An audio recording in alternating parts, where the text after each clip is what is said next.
10이라 줄거리. 마슬로바 사건은 상고 이유가 불충분하다는 이유로 언론에서 기각된다. 그러나 슈스토바는 네흘류도프의 도움으로 석방되고 분리파 교도사건 청원서를 황제에게 내길 꺼리는 관리에 의해 이 일도 바로 해결된다. 한편 네흘류도프는 이모덱을 방문한 마리에떼에게 유혹의 시선을 받는다.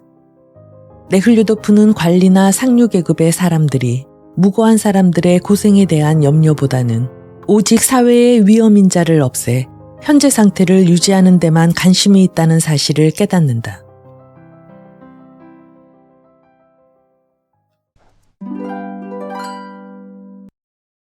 (28) 일을 끝낸 네흘류도프는 그날 밤 페체르부르크를 떠날 수도 있었다.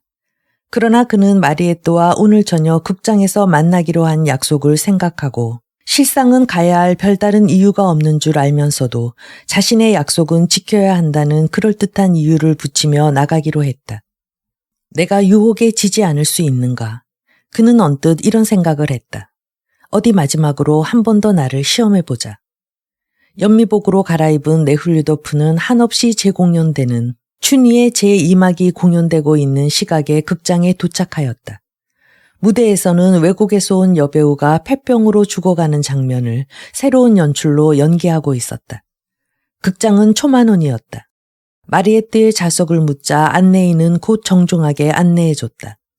복도에 서 있던 제복을 입은 하인이 마치 네흘류도프를 알기나 하는 듯 가볍게 고개 숙이고서 문을 열어 그를 들어가게 했다. 맞은편 복수에 앉은 사람들, 그 뒤에 서 있는 사람들, 가까이 등을 보이고 있는 사람들, 대중석에 앉은 백발, 단백의 머리, 대머리, 기름 바른 머리, 고수머리, 이들 관객들은 비단과 레이스로 쌓인 여인 여배우가 부자연스러운 목소리로 독백하는 것에 신경을 집중하고 있었다. 문이 열리자 누군가가 입에 손을 갖다 댔다. 바깥의 찬 공기와 안의 더운 공기가 네흘류도프의 얼굴 위로 스치며 지나갔다. 복수에는 마리에트 외에 붉은 오페라 외투 차림에 머리를 크게 틀어 올린 기부인과 두 남자가 앉아 있었다. 한 사람은 위험 있는 매브리코의 키가 큰 사람 좋은 마리에트의 남편인 장군으로 무명과 염색한 린네루로 아까슴을 군인답게 부풀어 올렸다. 다른 한 명은 아맛빛 머리가 약간 벗겨졌으나 구렛나루를 멋있게 기르고 턱수염을 깨끗이 면도질한 사내였다. 우아하고 맵시 좋은 마리에트는 가슴과 어깨를 드러낸 옷을 입고 있었다. 턱에서부터 부드러운 선을 그리며 어깨로 내려간 목덜미께에 검은 점이 하나 살짝 돋아 있는 게 보였다. 고개를 돌린 그녀는 네흘류도프에게 자기 뒷자리에 앉도록 부채로 가리켰다. 그리고는 와줘서 고맙다는 듯한 뜻있는 미소를 지어 보였다. 그녀의 남편은 여느 때처럼 점잖게 앉아 네흘류도프에게 힐끗 눈길을 보내고는 가볍게 고개를 끄덕였다. 그의 태도와 눈길로 네흘류도프는 그가 아름다운 아내를 소유하고 있다는 것을 의식하고 있음을 알았다. 여배우의 독백이 끝난 극장 안은 끓는 듯한 박수갈채로 가득 찼다. 마리에트는 사각사각 비단 레이스 스치는 소리를 내면서 복수 뒤쪽으로 와 자기 남편에게 네흘류도프를 소개했다. 장군은 눈에 미소를 보이면서 만나 뵈어 반갑다고 말하고는 또다시 예의 침착하고도 깊은 침묵 속에 잠겼다. 실상은 오늘 떠나야만 했는데 당신과의 약속으로 하고 마리에트를 바라보면서 네흘류도프는 말했다. 저야 보지 않아도 좋지만 저 훌륭한 배우만은 보아야 되지 않겠어요.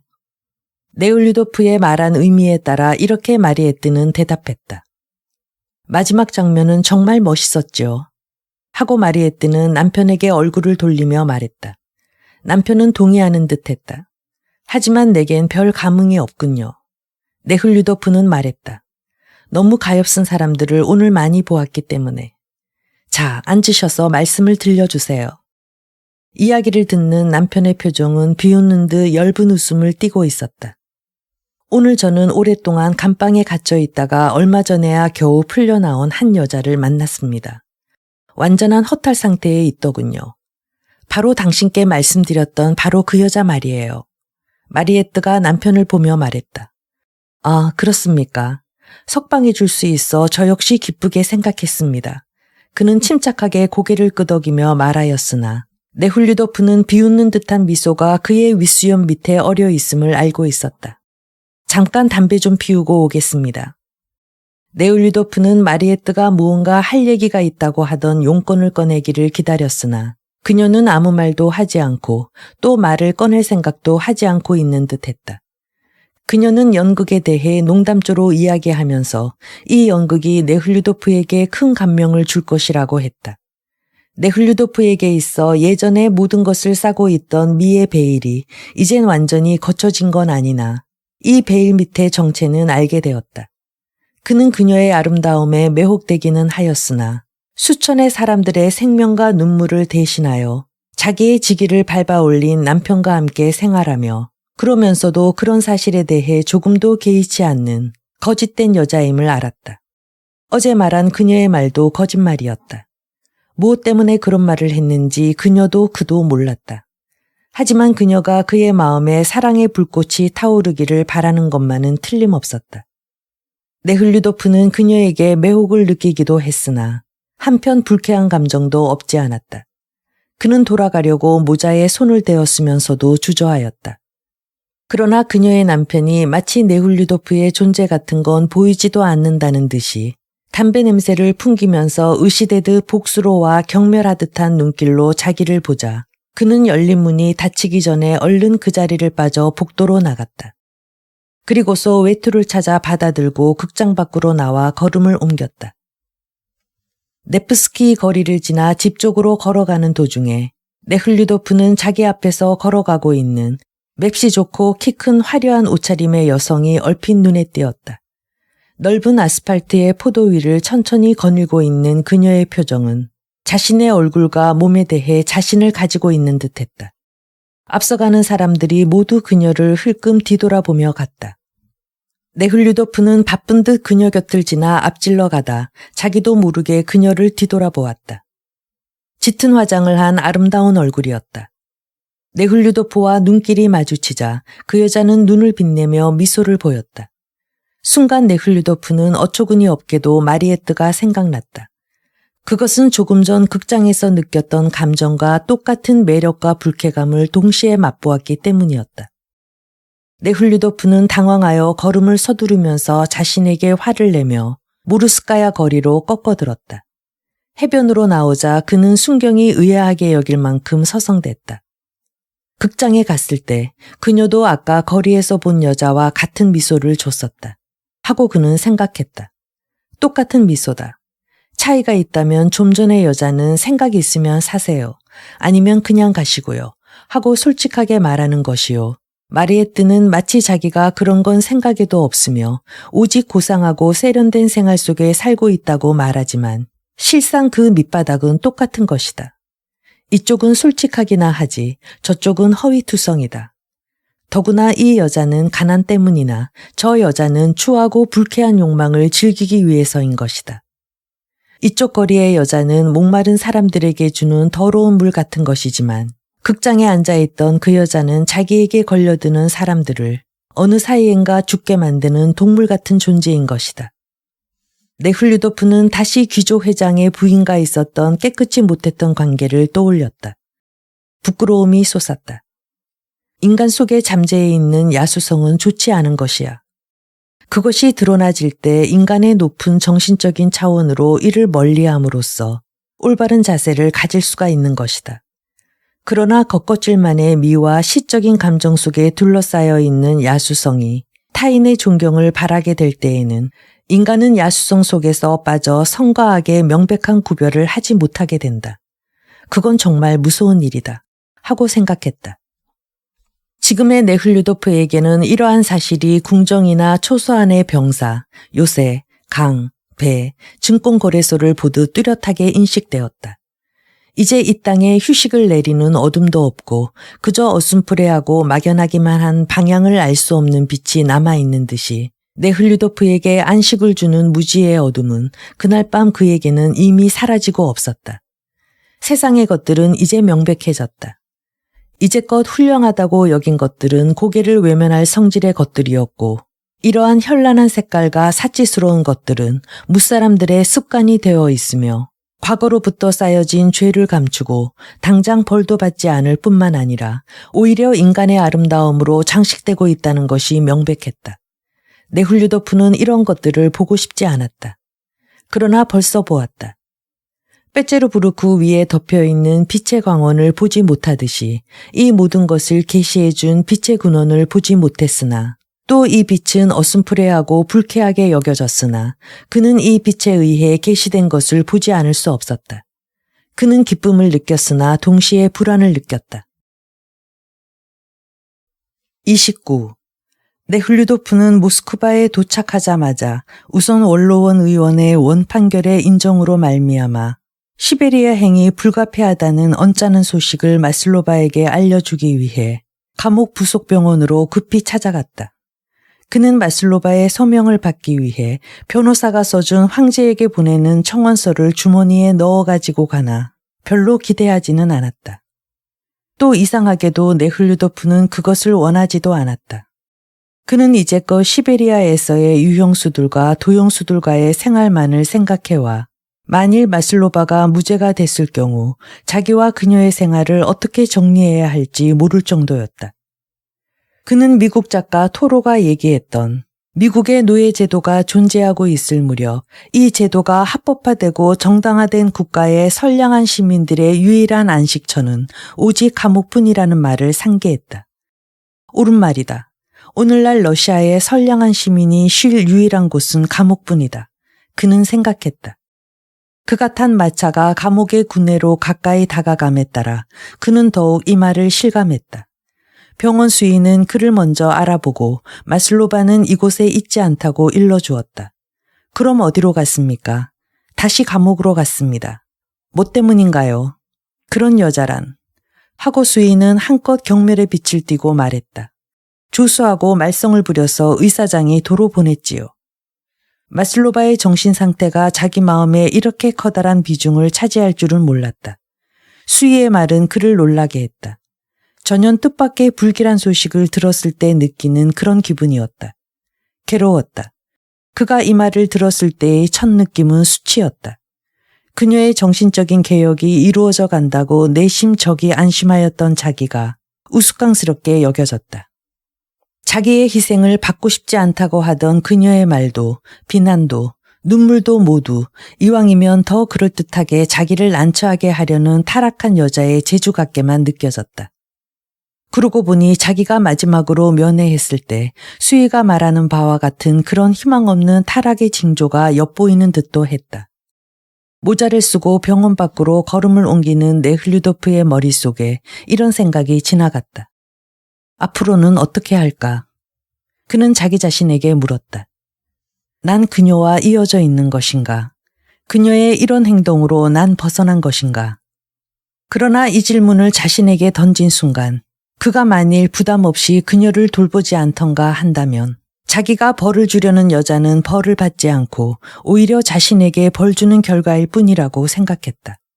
그는 자신이 두려워졌다. 어떠한 일이 있어도 내 결심을 변경할 수는 없다. 오히려 더욱 확고부동하게 할 따름이다. 그녀는 그녀 마음대로 하게 내버려 두자. 조수와 관계를 갖든 말든 나의 결심과는 상관없는 일이다. 나는 오직 양심에 따라 행동할 뿐이다. 그는 스스로에게 타일렀다. 나의 양심은 나의 과거의 속죄를 위해 내 자유가 희생될 것을 바라고 있다. 그러기 위해 형식상으로나마 그녀와 결혼하여 그녀가 어디로 유배되든 그녀를 따라갈 내 결심을 바꿔서는 안 된다. 그는 이렇게 자신에게 강하게 타이르며 병원 밖으로 단호한 걸음을 옮겨 감옥문 쪽으로 갔다. 네훌류도프는 문 쪽으로 가서 당직 간수에게 마슬로바를 면회하러 왔다고 전옥에게 전해줄 것을 부탁했다. 네훌류도프와 안면이 있는 당직 간수는 감옥 안의 중대 뉴스라고 하며 전에 있던 전옥이 해임되고 새로 더 엄격한 전옥이 왔다고 알려주었다. 그래서 요즘엔 좀 곤란하답니다. 하고 간수는 말하였다. 전옥이 손해에 계셔서 말씀은 드리겠습니다. 감옥 안에 있던 전옥은 곧 네훌류도프에게로 왔다. 새로운 전옥은 키가 크고 광대뼈가 나온 우락부락해 보이는 사내였다. 그리고 우울해 보이는 표정에 행동이 느렸다. 면회일 외에는 면회가 허락되지 않습니다. 그는 네훌류도프에게 눈길도 주지 않고 말했다. 황제께 청원할 서류에 서명을 받아야 하기 때문에 왔습니다만. 제게 주시지요. 아니, 제가 직접 그 여제수를 만나야 할 일이 있었습니다. 지난번에는 언제고 허가해 주었는데요. 전엔 그랬었죠. 힐끈 네훌류도프에게 눈길을 던지며 전옥은 말했다. 지사의 허가증도 가지고 있지요. 지갑을 꺼내면서 네훌류도프는 전옥에게 말했다. 어디 보여주십시오. 여전히 쳐다보지 않고 말한 전옥은 둘째 손가락에 금반지 낀 기다랗고 하얀 손으로 네훌류도프가 건네준 서류를 받아들고 읽었다. 사무실로 오십시오. 하고 그는 말했다. 사무실엔 아무도 없었다. 테이블 앞에 앉은 전옥은 자신이 면회에 입회할 생각인 듯 테이블 위에 서류들을 들추기 시작했다. 네훌류도프는 정치범 보고두오프스카야를 면회할 수 있느냐고 물어보았다. 전옥은 거절했다. 정치범에겐 면회가 허락되지 않습니다. 그는 이렇게 말하고 서류를 자세히 읽어나갔다. 보고두오프스카야에게로 부탁받은 편지를 주머니 속에 놓고 있던 네훌류도프는 마치 계획했던 범죄가 발각되어 실패한 듯한 기분이 들었다. 마슬로바가 사무실로 들어왔다. 그러나 전옥은 마슬로바에게도 네훌류도프에게도 눈길을 주지 않은 채 말했다. 자, 그럼. 그러고는 여전히 서류를 들추고 있었다. 마슬로바는 그전처럼 스커트에 흰 재킷을 걸치고 스카프를 머리에 쓰고 있었다. 네훌류도프에게로 온 그녀는 그의 언짢은 냉정한 표정을 보고 얼굴을 붉히며 한 손으로 재킷을 움켜쥐고 눈길을 내리깔았다. 그녀의 당황한 태도는 수희가 했던 말을 더욱 확증해 주었다. 네훌류도프는 전처럼 그녀를 대하려 했으나 악수할 마음이 내키지 않았다. 그토록 지금의 그에게는 그녀가 밉게 느껴졌던 것이다. 당신에게 반갑다는 소식을 전해야겠어. 그는 악수도 청하지 않고 그녀를 보지 않은 채 냉정한 목소리로 말했다. 원로원에서 그만 기각이 됐어. 그럴 줄 알았어요. 그녀는 기쁜 듯 이상한 목소리로 말했다. 전에였더라면 네훌류도프는 왜 그런 소리를 하느냐고 하며 그럴 줄 알았다니 무슨 얘기냐고 물었을 것이다. 그러나 지금은 그저 그녀를 바라보기만 했다. 그녀의 눈에 눈물이 글썽이고 있었다. 그러나 그 눈물도 네훌류도프의 마음을 누그러뜨리지는 못했다. 오히려 그를 더욱 냉엄하게 했다. 자리에서 일어난 전옥은 방 안을 서성거리기 시작했다. 마슬로바에 대해 불쾌감을 느끼고 있었으나 네훌류도프는 그래도 원로원의 기각에 대해 그녀를 위로해줘야만 되겠다고 생각했다. 실망하지 말아요. 황제께 청원서를 낼 생각이니 나도 그걸 바라고 있으니까. 그런 건 생각도 않고 있어요. 글썽이는 사팔 눈을 들어 애원하듯 네훌류도프를 보며 그녀는 울먹이듯 말했다. 당신은 병원에서 제 소문을 들으셨을 거예요. 그게 무슨 상관이요. 나와는 상관없는 일이요.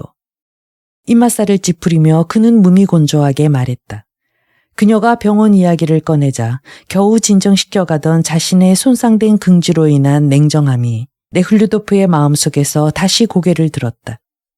난 이름 있는 귀족으로 상류사회의 딸이라면 누구든지 나와 결혼하는 것을 행복으로 알고 있다. 그런데 이 여자는 나 스스로 남편 되길 바라는데 그동안도 기다리지 못하고 조수 따위와 관계를 갖다니. 그는 미운 감정으로 그녀를 똑바로 바라보며 생각했다. 여기 청원서에 서명해야겠소. 그는 주머니에서 커다란 봉투를 꺼내 테이블 위에 놓으면서 말했다. 마슬로바는 스카프 끝으로 눈물을 닦으며 테이블 앞으로 와 어디에 뭐라고 써야 하느냐고 물었다. 네훌류도프는 가르쳐줬다. 그는 마슬로바가 앉은 의자 뒤에 서서 이따금 흐느낌으로 떨리고 있는 그녀의 등을 말없이 바라보았다. 그의 마음속에는 선과 악, 두 감정이 다투고 있었다. 모욕당한 자신의 긍지와 괴로워하고 있는 그녀에 대한 연민의 감정이었다. 그녀에 대한 감정이 마침내 그를 이겼다. 그녀에 대한 연민 때문인지 아니면 자기 입장을 깨닫고 자기의 가오나 비행을 두고 그녀를 탓하고 있는 자신을 깨달은 때문인지는 모르나 그는 자신의 크나큰 죄를 느끼고 그녀를 불쌍하게 여겼다. 청원서에 서명한 그녀는 잉크 묻은 손을 스커트에 문지르며 일어나 그를 바라보았다. 어떻게 되어도 내 결심은 변하지 않을게요. 그녀를 용서해 준다는 마음이 그에게 더한층 연민과 부드러운 감정을 갖게 해줬다. 그는 그녀를 따뜻하게 해주고 싶어졌다. 나는 내 말대로 실행할 생각이요. 당신이 어디로 추방되든 나도 따라가겠소. 소용없는 일이에요. 그녀는 네훌리도프의 말을 얼른 가로막았다. 그러나 그녀의 표정이 밝아졌다. 만일을 위해 필요한 걸 생각해둬요. 별로 없을 거예요. 정말 너무 걱정을 끼쳐드렸어요. 전옥이 그들에게로 다가왔다. 네훌리도프는 그가 말하기 전에 미리 그녀에게 작별 인사를 하고 처음으로 조용한 만족감과 평안과 세상 사람들에 대한 사랑을 느끼며 감옥문을 나섰다. 마슬로바가 어떤 행동을 하든 그녀에 대한 자기의 마음은 변하지 않을 것이라는 의식 때문에 그는 한없는 기쁨으로 날아오를 듯했다. 조수와 어떤 관계를 갖든 그것은 그녀 마음대로다. 그는 자기를 위해서가 아니라 그녀를 신을 위해서 사랑하는 것이다. 네훌리도프가 사실로 믿어버린 마슬로바가 병원에서 내쫓긴 조수와의 사건이란 다음과 같은 것이었다. 여제수의 심부름으로 어느 날 마슬로바는 탕약할 알을 가지러 복도 끝에 있는 약국으로 갔었다. 그곳에는 전부터 귀찮게 굴던 키 크고 여드름 두성이의 조수 우수지느프만 뿐 아무도 없었다. 그는 마슬로바를 껴안으려고 하였다. 그러나 그녀가 그를 밀쳐내는 바람에 약을 얹은 선반에 부딪혀 약병 2개가 바닥으로 떨어져 깨어졌다. 이때 마침 복도를 지나가며 병 깨어지는 소리를 들은 의사장은 얼굴을 붉게 상기시키고 약국에서 황급히 나온 마슬로바를 보고 성이 나서 소리쳤다. 여기서까지 그따위 짓을 하면 내쫓겠어. 그리고는 안경 너머의 눈길로 조수를 바라보았다. 조수는 어색한 웃음을 띠며 변명하기 시작했다. 그러나 그의 얘기가 다 끝나기도 전에 의사장은 말없이 그를 넌지시 힐끗 바라보고는 복도 저쪽으로 가버렸다. 그리고는 곧 전옥에게 마슬로바 대신 품행단정한 간호원을 보내줄 것을 부탁했던 것이다. 마슬로바와 조수와의 관계란 이런 것이었다. 마슬로바가 더욱 괴로워했던 것은 사내와 밀통했다는 이유로 병원에서 쫓겨났다는 사실이었다. 더욱이 네훌리도프와 처음 만난 이래 남자에게 혐오를 느끼고 있었으니만큼 더욱 그러했다. 그러나 여드름 투성이의 조수까지 자기를 마음대로 희롱할 수 있다고 생각하고 거절을 당하자 오히려 놀라운 표정을 지은 것이 그녀를 더욱 슬프게 하고 분노를 일으키게 했다. 그녀는 오늘 네훌리도프를 만나면 곧 자기가 당한 불행에 대해 해명하려 했다. 그도 그 사건을 알게 될 것이 뻔했기 때문이었다. 그러나 오히려 자신에 대한 해명이 그에게 의심을 주고 자기의 말을 믿어주지 않는다면 하는 주저가 그녀의 입을 막게 하고 대신 오열을 주었을 뿐이다. 마슬로바는 네훌리도프가 2번째로 면회왔을 때 말한 바와 같이 그를 용서하지 않겠으며 그를 미워하고 있다고 스스로 생각해왔다. 그러나 실은 그녀는 벌써부터 그를 다시 사랑하고 그가 자기에게 바라는 것을 자기도 모르는 사이에 실행하고 있었다. 술도 마시지 않고 담배도 피우지 않았다. 그리고 교태를 부리지도 않고 그의 말대로 병원에 들어간 것이다. 모두 그가 원하기 때문이었다. 그녀는 네훌리도프가 결혼하자는 말을 할 때마다 거절해왔지만 실은 자기가 한 이 놀라운 말을 번복하고 싶지 않기 때문이기도 했으나 그보다 자기와 결혼함으로써 그가 불행하게 될 것을 알고 있었기 때문이다. 그녀는 그의 그러한 희생을 결코 받아들이지 않으리라 마음먹었으나 그가 자기를 옛날의 그런 여자로 생각하고 경멸하여 자기 마음속의 변화를 못 알아준다는 생각이 들 때면 가슴이 아팠다. 네훌리도프가 그녀가 병원에서 무슨 불미스러운 짓을 했다고 생각하는지도 모른다는 추측이 유형 판결을 받았다는 소식보다 더욱 그녀를 괴롭게 했다. 30. 네훌리도프는 첫 이송대에 마슬로바가 끼일지도 몰라 출발에 필요한 준비들을 하기 시작했다. 그러나 아무리 시간이 있다 하더라도 다 처리하지 못할 만큼 할 일들이 많았다. 그리고 이 일은 전과는 다른 성격의 것으로서 전에는 무엇을 해야 할까 궁리하고 오직 자기 문제에만 한정되어 있었다. 그러나 자기의 흥미본의로 모든 게 짜여졌던 당시에 그는 인생의 곤태로움을 느꼈었다. 그런데 지금은 자기를 위한 것은 조금도 없고 오직 다른 사람들을 위한 일들로 꽉 차 있는데도 그에겐 흥미롭고 진지했다. 게다가 그런 일들은 수없이 많았다. 뿐만 아니라 자신에 대한 일로는 화를 내거나 못마땅해 했었으나 지금 다른 사람들을 위한 일은 오히려 즐거움의 하나가 되었다. 네흘류도프는 자기의 주요 문제들을 세 종류로 구분했다. 그리하여 그의 습관대로 이 분류된 세 종류의 서류들을 세 개의 가방에 나누어 간직했다. 첫째는 마슬로바의 일과 구제 방법에 관한 것이었다. 무엇보다도 황제에게 보내는 청원서를 지지받기 위한 사전 준비와 만일의 경우 시베리아로 떠나기 위한 준비였다. 둘째는 영지 문제의 정리로 파노보에서 농민들에게 토지세를 그들의 공동비용에서 충당한다는 조건하에 토지를 분배한다는 약속을 더욱 분명하게 하기 위해선 계약서와 유언장을 작성하여 서명해둘 필요가 있었다. 꾸주민스코에에서는 자기의 규정대로 토지세를 자신이 받도록 돼 있으나 지불 기일이라든가 수입액의 얼마를 생활비에 충당하고 얼마를 농민들을 위한 자금으로 남겨둬야 되는가를 정하지 않아 이의 해결도 필요했다. 또 시베리아로 가기 위해 얼마의 비용이 드는지 알지 못하는 그로서는 자신의 수입을 반으로 줄이긴 했으나 전부 포기하는 결심은 아직 못하고 있었다. 그리고 셋째는 점점 자기에게 도움을 청해오는 제수들에 관한 일이었다. 처음 얼마 동안 자기의 구원을 바라는 제수들과 접촉을 가졌을 때에는 단순히 그들의 불행을 조금 덜어주고 싶은 생각으로 구원에 힘썼으나 지금은 너무도 구원을 바라는 사람들이 많아 그들을 일일이 도와줄 수가 없었다. 그리하여 다시 넷째 용건이 생기게 되었고 지금은 다른 어느 것보다도 이것에 관심이 많이 갔다. 넷째 일이란 형사재판이라는 제도는 무엇이며 무슨 연유로 이런 제도가 생겨났는가 하는 의문을 푸는 것이었다. 그 이유는 모두가 형사재판에 의해 지금의 처지에 빠진 사람들이었기 때문이다. 가까워진 감옥 안의 제수들이라든가 그로서는 도저히 이해할 수 없었으나 이 형법으로 페트로 파블로브스크 요새 감옥에서 시베리아에 이르기까지의 이들을 감금하기 위한 재반 시설 속에 묶인 그 많은 사람들의 경우를 봐서 말이다.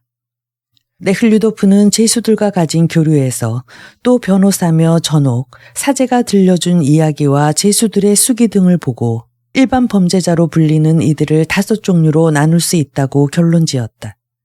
제1은 방화범으로 수감되어 있는 매니쇼프라든가 마슬로바와 같은 오심으로 무고하게 처벌받은 사람들이다. 이런 사람은 별로 많지 않아서 7%가량 될 것이라고 사제는 말하고 있지만 그가 관심을 갖는 것은 특히 그들의 환경이었다. 제2는 자기의 분노라든가 질투심 아니면 취기 등의 어떤 상황을 견뎌내지 못하고 범죄 행위를 저지른 사람들이다.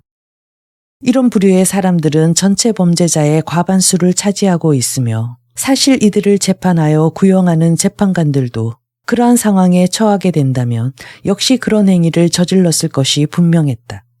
제3은 자신들은 스스로의 행위와 부당성을 인정하지 않고 오히려 지극히 정당하다고 생각하고 했는데도 자기와는 아무 상관없는 사람이 법을 내세워 범죄 행위로 단정한 때문에 수감된 이들이었다. 도둑질하여 생계를 이어가는 화전민이라든가 교회의 재물을 빼내는 신앙심 없는 사람들이 그들이다. 제4는 정신적인 면으로 일반 사회의 평균 수준보다 우위의 사람들로 수준이 높다는 이유로 이들 부류에 낀 사람들이다. 분리파 교도나 독립을 위해 폭동을 일으켰던 저 폴란드인들이나 체르키인들, 또 반정부 운동을 했다는 제목으로 재판받는 사회주의자며 동맹 파업에 참가했던 정치범들이 이들이었다.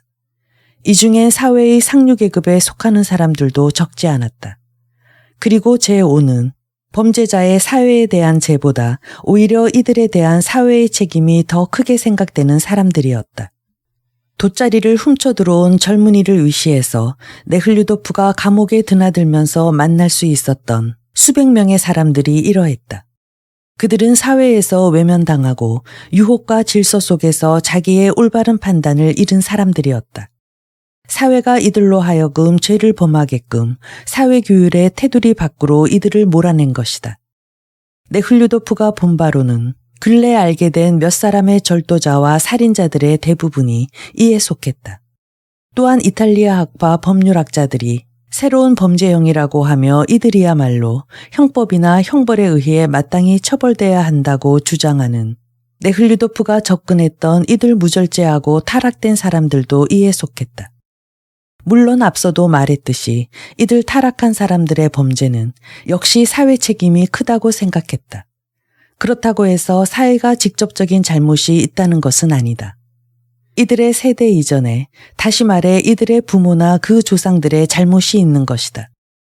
이러한 점에서 더욱 그를 놀라게 한 것은 매춘부의 사생아로서 30살까지 그가 만난 가장 인간적인 사람은 단지 순경뿐이었다는 오호진이라 불리는 상습 절도범이었다. 그는 어렸을 때부터 도둑패에 끼어 들어갔었다. 그러면서도 그는 놀랄만한 익살도 부릴 줄 알아 네hl류도프를 찾아가 도움을 바랄 때에도 자기 자신이라든가 재판관, 감옥, 규율, 형법, 그뿐 아니라 신의 계율에 대해서까지도 우스꽝스러운 재담을 늘어놓았다. 그는 이로써 주위 사람들에게 호감을 받고 있었다. 또 한 사람은 도둑패들을 데리고 어느 늙은 관리를 살해한 뒤 물품을 훔쳤던 표도르라고 하는 미남자였다. 그는 농부의 아들로서 자기 집을 뚜렷한 이유도 없이 관가에 빼앗기자 군대에 나가 그곳에서 한 장교의 정부와 깊은 관계에 빠졌기 때문에 큰 봉변을 당했었다. 그는 정열적이고 매력 있는 인간이었다. 그는 이제껏 살아오면서 자기의 욕망을 억제하고 자제하는 사람을 한 번도 보지 못했고 향락 이외에 다른 것에 삶의 뜻을 둔 사람의 얘긴 한 번도 들어본 적이 없는 향락주의자였다. 네hl류도프는 이 두 사람이 풍부한 재능을 타고났음에도 돌보지 않는 나무가 제멋대로 자라나듯이 어긋나고 비틀어져 버렸음을 알았다. 또한 네hl류도프는 잔인하고 우매하여 보는 이로 하여금 혐오감을 일으키게 하는 한 남자와 한 여자를 보았다. 그러나 그는 이들이 이탈리아 학파들이 말하는 범죄형에 속한다고는 생각되지 않았다. 이들은 다만 네hl류도프에게 약간의 반발심을 일으키게 했으나 사실 이런 감정으로 말한다면 연미복에 견장을 달고 레이스로 장식한 옷을 입은 인간들이 더욱 그러했다. 처음에는 자기의 의문을 책 속에서 얻어낼 수 있으리라 생각하여 이에 관련된 롬브로조, 가로팔로, 페리, 리스트, 마우줄리, 따르도 등이 저작한 책들을 사서 열심히 탐독하였다. 그러나 그는 그 책을 읽으면서 무언가의 의무 실현이 아닌 단지 저술과 논쟁과 강의를 위해서 학문을 하는 학계가 아니라 인생 문제 해결을 위해 과학을 하는 인간의 심리와 같은 모멸감을 느꼈다. 과학은 형법에 관련된 미묘하고 복잡한 문제에 대해 답을 제시해 주었으나 그가 듣고 싶어하는 문제에 대해서는 해답해 주지 못했다. 그의 질문이란 매우 간단한 것이다. 동등한 인간으로서 무슨 권리로, 무슨 이유로 누군가를 구속하고 핍박하고 유형을 보내고 때리고 죽일 수 있는 것인가? 이에 대해 그가 얻은 해답은 오직 이론적인 것 뿐이었다. 인간은 의지를 자유자재로 다스릴 수 있는가? 두뇌라든가 그 외 측정 방법으로 그가 범죄형의 인간인지 아닌지를 알아낼 수 있는가? 범죄가 유전과 관련이 있는가? 도덕이란 그리고 선천적인 부도덕성은 존재하는 것인가? 열정, 타락, 인간의 습성이란 기후, 음식, 무지, 체면술, 정욕 등이 범죄와 어떤 관련이 있는가? 그리고 사회란, 사회의 책임이란 등등. 이러한 논의는 언젠가 학교 수업을 끝내고 돌아가는 어느 소년에게서 얻은 해답을 네hl류도프로 하여금 회상하게 했다. 네hl류도프는 그 소년에게 철자법을 배웠느냐고 물어보았다. 그 소년은 배웠다고 대답했다. 그래, 그럼 다리를 써보려무나. 다리? 무슨 다리요? 개다리요? 네hl류도프의 말에 소년은 어린애답지 않은 표정으로 물었다. 네hl류도프의 가장 근본적인 질문에 대해 답한 전문서적도 바로 이 소년과 같았다. 그 책 속에는 학술적이고 이론적이며 흥미로운 것들이 많이 있었으나 동등한 인간이면서도 대체 무슨 권리로 누가 누구를 벌줄 수 있는가에 대한 답은 없었다. 다만 형벌의 필요성을 전제로 하여 형벌과 이의 변호에 대한 이론만이 써 있을 뿐이었다. 네훌류도프는 책들을 많이 읽긴 했으나 일하는 사이사이에 잠깐씩 읽어 체계적인 이론이 없는 탓이라 생각하고 해답을 얻는 일을 훗날로 미루어 버렸다. 근자의 해답다운 것이 차차 계시되긴 했으나 그 진실성을 아직 믿을 수가 없었던 것이었다. 30일, 7월 5일에 카투샤가 끼인 제수 일진이 출발하게 되었다. 네훌류도프는 그날 그녀를 따라갈 준비를 했다. 떠나기 전날 밤 그의 누이와 매부가 동생을 만나러 왔다. 네훌류도프의 누이 나탈리아 이바노브나 라고진스카야는 동생보다 10살 위였다. 네훌류도프는 다소 이 누이의 영향을 받으며 자랐고 누이 역시 어릴 때부터 네훌류도프를 아껴주어 그녀가 결혼하기 전까지는 같은 또래처럼 사이좋게 지냈다. 그때 누이는 25살의 처녀였고 네훌류도프는 15살 난 소년이었다. 그녀는 당시 그의 친구 니콜렌카 이르제네프를 사랑하고 있었다. 이 남매는 니콜렌카를 사랑했으며 그들은 그에게서나 자기에게서나 모든 사람들을 화합시켜주는 미점을 발견하고 그를 사랑했던 것이다. 그러나 그 후 두 남매는 타락하였다. 누이는 유격적인 사랑에 의하여 결혼함으로써 동생은 군대 생활과 무질서한 생활로서 누이의 남편은 이들 남매가 가장 신성하고 귀중하게 여기는 것들을 사랑하지 않았을 뿐만 아니라 이해조차 하려 하지 않았다. 한때 누이가 생활신조로 삼고 있던 도덕적 완성이라든가 타인에 대한 봉사에 대해서도 이는 자기 만족과 위선적인 허영심이라는 말로 일축해버렸다. 매부 라고진스키는 비록 명성도 재산도 없었으나 자유주의와 보수주의 사이를 적당히 오가며 그때그때의 상황에 따라 자기에게 보다 유리하리라 여겨지는 편을 선택하고 여자에게 호감을 줄 만한 재능을 이용하여 사법계에서 순탄하고 확고한 길을 획득한 요령 좋은 관리였다. 외국에서 네훌류도프 일가와 알게 된 그는 그때 이미 청년기가 지나고 있었다. 역시 어린 처녀의 나이를 지나고 있던 나탈리아는 그와 사랑에 빠져 별로 만족스럽게 여기지 않는 어머니의 주저에도 불구하고 결혼하였다. 네훌류도프 또한 매부의 저열성과 강한 자만심과 그의 소심함을 별로 좋아하지 않았다. 그는 이 감정을 이겨내려 애쓰고 있으나 매부에게 호감을 갖지 못하고 있었다. 무엇보다도 자기의 누이가 그런 저열한 사내를 열렬히 육체적으로 사랑하고 게다가 자기의 모든 미점들을 그의 마음에 들기 위해 모조리 내던져 버렸다는 사실이 더욱 네훌류도프를 언짢게 했다. 자기의 누이가 대머리에 덥석부리에 자만심 강한 사내의 부인이라는 생각을 할 때마다 견딜 수 없는 고통이 그를 괴롭게 했다. 그리하여 이 사내의 아이들에게도 별로 사랑을 느끼지 못했다. 그래서 누이가 또 아이를 낳으리라는 말을 들을 때마다 그는 자기와는 이질의 사람에게서 누이가 무슨 못된 병이라도 옮은 듯한 슬픈 감정을 느꼈다. 라고진스키 부부는 아이들 없이 둘이서만 왔다. 그들에게는 아들 하나와 딸이 둘 있었다. 그들은 가장 값비싼 호텔의 가장 화려한 방에 들었다. 어머니가 머물던 옛집으로 마차를 타고 간 나탈리아 이바노브나는 동생을 만나지 못하고 동생이 하숙 생활을 하고 있다고 아그라페나 페트로브나가 일러주어 그곳으로 갔다. 낮에도 불을 켜야만 하는 어두컴컴하고 냄새가 나는 복도에서 마주친 지저분한 하인은 공작은 지금 안 계시다고 말했다. 역겨운 나탈리아 이바노브나는 동생에게 메모를 하기 위해 방에 들어가도 좋겠느냐고 물었다. 하인은 그녀를 안내해 주었다. 2칸 정도의 조그마한 방에 들어간 누이는 방 안을 서서히 둘러보았다. 그리고 낯익은 청결함과 정돈된 방 안을 보고 동생의 채취를 느꼈으나 동시에 한 번도 보지 못했던 검소한 가구들을 보고 나탈리아는 놀랐다. 책상 위에는 눈에 익은 청동으로 만든 개가 달린 문진이 놓여 있었다. 또 그 외 서류들이며 서류철, 문방구들이 정돈되어 놓여 있고 형법에 관한 법령집들이 있었다. 그리고 헨리 조지가 쓴 영문판 책과 따르도의 불호책 사이에는 활 모양의 낯익은 상아로 된 페이퍼 나이프가 끼어 있었다.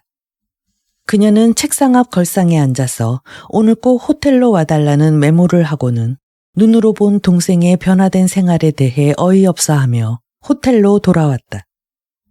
지금 나탈리아는 동생에 관한 두 가지 문제에 대해 관심을 가지고 있었다. 모든 사람들의 이야깃거리가 되고 있어 자기 마을에서도 소문을 들은 카츄샤와의 결혼 문제와 그가 농부들에게 제의한 토지 분배였다. 이건 역시 누구나 다 알고 있었고 그들 중 대부분은 이를 불온한 정치적 행위로 보고 있었다. 그녀는 사실 동생이 카츄샤와 결혼하겠다는 데는 찬성이었다. 동생의 과감한 결의가 좋았고 그들 속에서 결혼하기 전 처녀 시절에 자기를 볼 수 있었기 때문이다. 그러면서도 한편으로는 자기의 동생이 그런 과거가 있는 여자와 결혼한다는 것에 큰 두려움을 느끼고 있었다. 그녀는 이러한 감정이 전자보다 더욱 강한지라 다소 힘들겠으나 어떻게든 동생을 설득시켜 마음을 돌려보도록 해야겠다고 맘먹었다. 또 한 가지, 농민들에 대한 토지 분배에 대해서 그녀는 그다지 관심을 갖지 않았다. 그러나 이 일로 흥분한 남편은 처남을 설복하라고 나탈리아에게 일렀다. 그는 이러한 행동은 사람들의 소문거리가 됨으로써 자기를 과시하고 자랑하고자 하는 심적 표현일 뿐 무분별하고 경솔하고 오만한 짓이라고 자기 부인에게 말했다. 농민들에게 토지를 나눠주고 거기다 토지세까지 그들 이익금으로 쓰도록 한다니 대체 거기에 무슨 의의가 있다는 건가 하고 그는 말했다. 정 그럴 의향이라면 농민은행을 통해서 그들에게 쓰도록 하면 그만이잖아. 그렇다면 뭔가 그것은 의의가 있다고 하겠어. 하지만 그것은 제정신으론 할 수 없는 짓이야. 이그나치 니키포로비치는 마음속으로는 후견인 문제를 생각하면서 처남에게 납득 안 가는 이 계획을 중지하도록 진지하게 얘기해보라고 나탈리아에게 요구했다. 32. 네흘류도프는 집에 돌아오자 책상 위에 있는 누님의 편지를 보고 곧 그녀가 묵고 있는 호텔로 찾아갔다. 저녁녘이었다. 그녀의 남편은 별실에서 쉬고 있는지라 나탈리아가 동생을 맞았다. 그녀는 몸에 꼭 맞는 검은 비단옷에 아까스맨 빨간 리본을 달고 퍼머넌트한 머리를 요즘 유행하는 형으로 틀어올렸다. 동갑인 남편에게 조금 젊게 보이려 애쓰는 게 분명했다. 동생을 본 그녀는 의자에서 벌떡 일어나 옷자락을 가볍게 스치면서 종종 걸음으로 다가왔다. 그리고 동생과 키스를 나눈 뒤 미소 지으며 서로 바라보았다. 그들은 진지하고 말로는 표현할 수 없는 의미심장한 진실이 깃든 시선을 보낸 뒤 의미 없는 말을 주고받기 시작했다. 그들은 무친이 돌아가신 뒤 한 번도 만나지 않았었다. 그동안 살도 찌고 더 젊어지셨군요. 네흘류도프가 말했다. 이 말에 나탈리아는 만족한 웃음을 보였다. 너는 좀 여인 것 같구나. 그런데 매형은 별실에서 쉬고 계시단다. 어젯밤 잠을 못 잤기 때문이야. 할 말은 태산 같았으나 그들은 쉽사리 진심을 털어놓지 못했다. 하고 싶지만 하지 못하는 말을 눈길로 주고받을 뿐이었다. 아까 너한테 갔었지. 네, 집을 나와 있었습니다. 혼자 지내기엔 집이 너무 크고 쓸쓸하기도 해서. 제게 소용되는 건 없으니 가구라든가 모든 누님이 가져가세요. 그러겠어. 아그라페나 페트로브나도 그런 말을 하더라만. 집에도 갔었지. 이때 호텔의 급사가 은찻잔을 가지고 왔다. 둘은 급사가 찻잔을 늘어놓는 동안 말없이 있었다. 나탈리아 이바노브나는 자리에서 일어나자 테이블 너머 안락 의자에 앉아 말없이 차를 따랐다. 네흘류도프도 말없이 있었다. 드미트리, 하지만 난 모든 걸 다 알고 있어. 나탈리아는 동생에게 넌지시 눈길을 보내며 결심한 듯이 말을 꺼냈다. 아, 누님도 알고 계셨군요. 기쁩니다. 하지만 그런 생활을 해온 여자의 마음이 바뀌어지기는 쉽지 않을 거야. 네흘류도프는 누님이 하는 말의 뜻을 잘 듣고 대답하기 위해 안락 의자 뒤에 팔꿈치도 얹지 않고 똑바로 앉아서 귀를 기울였다. 마슬로바를 마지막으로 면회했을 때의 전환된 기분이 아직 그의 마음을 부드럽게 하고 모든 사람들에게 상냥스럽도록 대하게 했다. 난 그녀를 변모시키려는 게 아니라 바로 제 자신을 변모시키려는 겁니다. 네흘류도프는 대답했다. 나탈리아 이바노브나는 길게 숨을 내쉬었다. 결혼 말고 다른 방법도 있지 않을까? 하지만 결혼이 가장 바람직한 방법이라 생각됩니다. 더욱이 그렇게 함으로써 나를 필요로 하는 곳에 머물 수 있을 것 같습니다. 내 생각은 그렇지 않아.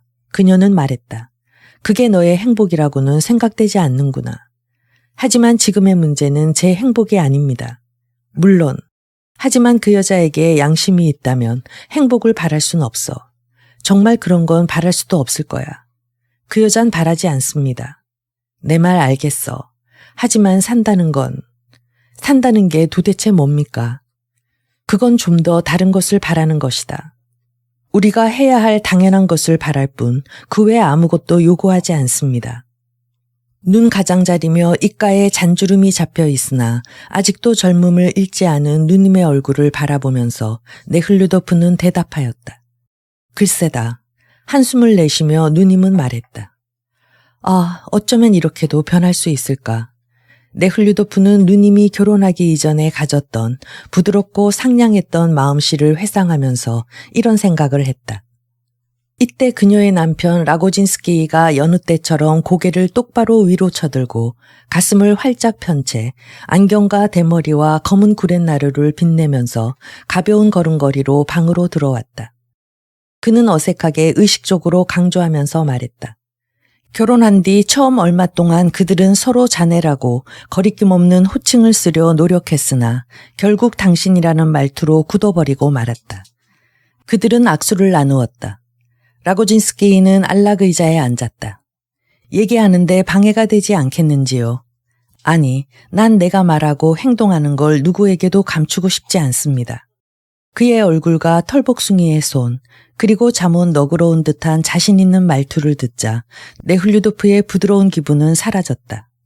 우린 지금 동생의 일에 대해 얘기하고 있었죠. 차 드시겠어요?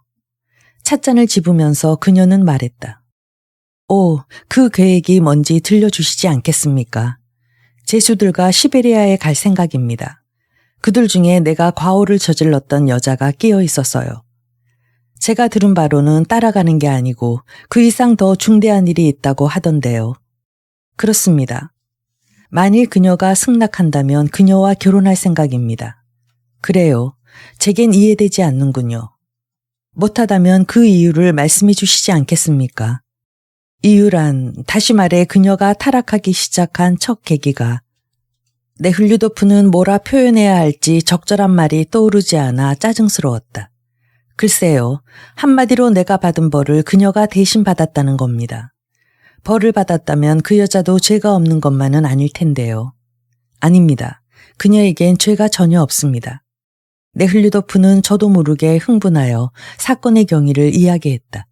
그렇군요. 그건 재판장의 실수였군요. 배심원이었던 당신의 경솔도 불찰이었고. 하지만 이런 일을 위해 원로원이 있는 게 아닙니까? 원로원에서 기각했습니다. 기각했다고요? 그럼 상고할 만한 충분한 이유가 되지 못했던 모양이군요. 재판 결과는 언제나 옳다는 가장 평범한 의견을 신봉하는 듯이 라고진스키는 말했다. 원로원은 사건 자체를 심리할 수는 없지요. 그러나 판결에 정말 잘못이 있다면 황제폐하께 직접 청원서를 내보십시오. 수속은 했지만 전혀 기대하지 않습니다. 만일 법무성에 문의가 가면 필경 그쪽에서 이것을 원로원에 조회할 겁니다. 그때 원로원은 자기네들의 기각을 다시 반복할 겁니다. 어쨌든 죄 없는 사람만 벌 받는 거지요. 아니, 법무성은 원로원에 조회하지 않습니다. 라고진스키는 여전히 너그러운 미소를 띠고 말했다. 그런 경우 법무성에서 직접 재판소의 사건 기록을 보고 거기서 잘못이 발견되면 다시 판결을 내리지요. 더욱이 죄 없는 사람이 벌을 받다니 당차는 얘기입니다. 설사 그렇다 해도 그것은 아주 예외적인 일입니다. 벌이란 죄 있는 사람이 받게 마련이니까요. 자기만이 아는 듯한 미소를 보이며 라고진스키는 천천히 얘기했다. 저는 오히려 그 반대로 생각하고 있습니다. 네흘류도프는 매형에 대해 반감을 가지고 말했다. 재판으로 유죄 판결을 받은 거의 모든 사람들이 무죄라고 생각합니다. 어떤 이유로? 말 그대로 죄가 없기 때문이지요. 그 여자를 예로 든다 해도 독살의 누명을 쓴 것이고 얼마 전 내가 한 어느 농부의 살인사건도 그렇고 방화범으로 감방에 들어온 모자도 실은 죄 없는 사람들이었습니다. 집주인이 방화했던 거였지요. 물론 인간이 만든 제도가 완전하다고 할 수 없고 재판장의 오심이 전혀 없는 게 아니니까요. 아마 그런 일은 앞으로도 있을 겁니다. 또 한 가지, 자기들이 생활해온 환경 때문에 스스로의 행위에 대해 죄를 인식하지 못하는 사람들도 많이 있습니다. 그건 좀 지나친 얘기 같군요. 어떤 도둑도 도둑질이 나쁘고 그래선 안 되고 그런 행위가 사람의 도리에 어긋난다는 것쯤은 잘 알고 있는데요. 여전히 여유 있고 자신 있는 듯한 미소를 띠고 라고진스키는 침착하게 말했다. 이 웃음이 네흘류도프는 아주 언짢았다. 그런데 모르고 있습니다. 누구나 도둑질을 해선 안 된다고 말할 뿐이지요. 그러나 그들은 공장주가 자기들의 임금이나 노동을 착복하며 정부가 세금이라는 명목으로 관리를 통해 계속 그들의 돈을 착취하는 것을 목격하고 또 알고 있습니다. 그렇다면 그건 무정부주의로군요. 라고진스키는 처남의 말을 한마디로 단정해버렸다. 글쎄요, 전 사실 그대로 얘기하고 있는 겁니다. 네흘류도프는 말을 계속했다. 그들은 정부에게 돈을 계속 수탈당하고 있는 걸 압니다. 또 당연히 공동 소유여야 할 토지임에도 어느 한 지주가 획득하여 오랫동안 이에서 이익을 포획하고 있다는 것도 그들은 압니다. 더욱이 자기네들의 빼앗긴 땅에서 겨울 땔감을 얻기 위해 나뭇가지를 주어도 그걸 이유로 감옥에 보낸다든가 아니면 그들 스스로 도둑이라는 걸 인식하도록 하게 한다는 것을 압니다. 또한 도둑은 자기들이 아니라 바로 자기들의 땅을 빼앗아 독점하고 있는 자들이라는 것도 압니다. 그리고 이 도둑 맞은 것을 도로 찾는 것이야말로 자기 가족에 대한 의무라는 것도 압니다. 이해할 수 없는 얘기군요. 설사 납득이 간다 해도 찬성할 수 없는 얘기입니다. 만일 당신이 토지를 그들에게 나눠준다 해도 토지란 누구의 공동소유가 아닙니다. 라고진스키는 네흘류도프를 사회주의자라고 단정했다. 그리하여 토지를 평등하게 분배하는 사회주의의 그런 방식은 타당하지 않다고 여긴 라고진스키는 처남의 의견을 쉽사리 물리칠 수 있다고 생각하고 침착하고도 여유 있는 태도로 이야기를 계속했다. 만일 당신이 오늘 토지를 그들에게 나눠준다 해도 내일이면 더 부지런하고 소환 있는 사람이 그 토지를 소유하게 될 겁니다. 누구도 토지를 균등하게 나눌 것을 염두에 두지 않습니다. 토지는 사거나 팔거나 이를 빌린다거나 할 수도 없을 뿐더러 어느 한 개인이 소유해서도 안 됩니다. 하고 네흘류도프는 대답했다. 그러나 사유권이란 인간이 태어날 때부터 가지고 있는 것입니다. 사유권이 없다면 누구도 토지를 경작하는 데 힘쓰지 않을 겁니다.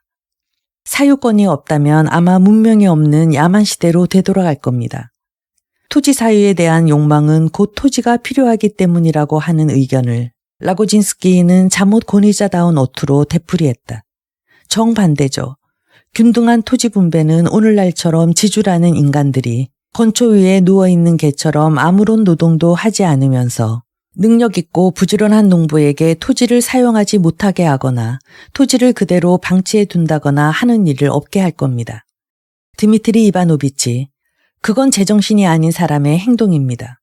정말로 토지 사유가 폐지되리라고 생각합니까? 실례입니다만 그건 당신의 꿈입니다. 이제 솔직히 말하겠습니다. 그의 얼굴은 창백해지고 그의 목소리는 떨렸다. 이 문제가 그에겐 중요한 듯했다. 나는 당신이 이 문제를 실제로 해결하기 전에 다시 한번 신중히 생각할 것을 바랍니다. 당신은 지금 제 개인적인 일에 대해 말씀하시는 겁니까?